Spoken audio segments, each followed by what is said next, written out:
우리 모두 지금까지 출판 기념회를 열어서 책값보다 훨씬 큰 돈을 받는 방식으로 정치 자금을 받는 것이 사실상 허용되어 왔다는 것은 잘 알고 있습니다.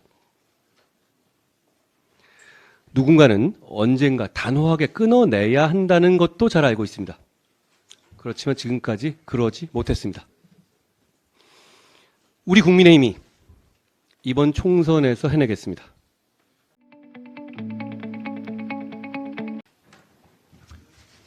안녕하십니까? 비상대책위원장 한동훈입니다. 수도권의 행정구역의 개편 문제는 이번 총선에서 우리 국민의힘이 주도적으로 적극적으로 지역 시민의 뜻에 따라 추진할 겁니다. 그리고 우리가 이미 여러 차례 설명드렸던 서울 편입의 문제뿐 아니라 민주당이 추진하고 있는 경기의 분도 문제도 적극적으로 해당 지역 시민들의 뜻을 따라서 저희가 주도적으로 임할 것이라는 말씀을 드립니다.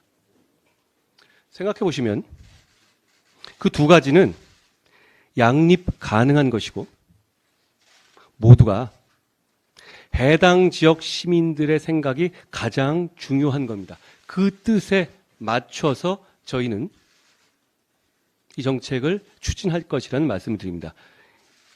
저희가 수도권 행정구역 개편 문제에 임하는 입장은 단 하나입니다. 행정 편의가 아니라 시민 편의만 보겠다는 겁니다. 다섯 번째 정치개혁 시리즈를 말씀드립니다.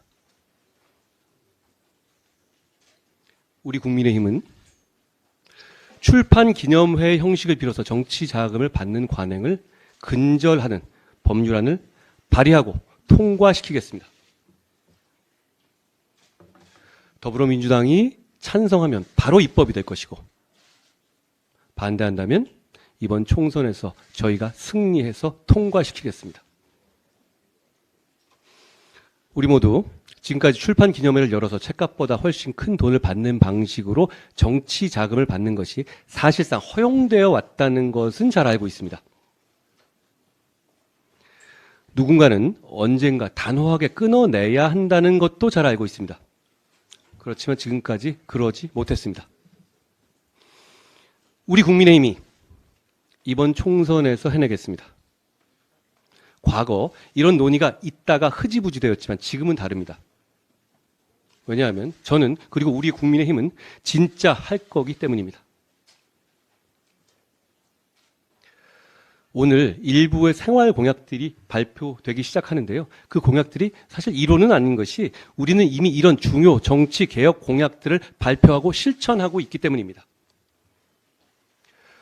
불체포특권 포기, 금고 이상 확정 시 재판 기간 세비 전액 반납, 이 두 가지는 입법과 총선의 공천 조건으로 하겠다고 말씀드렸고 총선의 공천 조건으로 이미 반영되어 있습니다. 공관위에서 그렇게 발표했죠.